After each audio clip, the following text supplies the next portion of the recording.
రెండు మూడొద్దులకెంచి ఓ పక్క వికారాబాద్ జిల్లాల కుండపోత వానలు దంచి కొడుతుంటే ఇంకో మోకనేమో భూకంపం వచ్చే వరకు మస్తుగా బుగులు పడుతున్నారు ఆడున్నోళ్ళందరూ.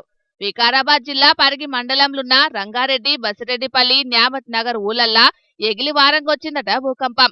2-3 సెకండ్ల దాకా ఏదో భూమంతా అదిలినట్టు అనిపించే వరకు బుగులు పడి ఇళ్లకెంచి బయటికి ఊరుకొచ్చిండ్రు పబ్లిక్ అందరూ. 4 గంటల రాత్రికి లేచినాము. లేస్తే గలగల వణికింది. 2-3 బండలు పడ్డాయి. ఏందబ్బా అని చూసినాము. 2-3 బండలు పడ్డాయి. 3 గంటల 58 నిమిషాలకు ఇట్లా ఒకటి సప్పుడు వచ్చింది. 2-3 సెకండ్లు భూకంపం వచ్చింది, మళ్ళీ వెళ్ళిపోయింది.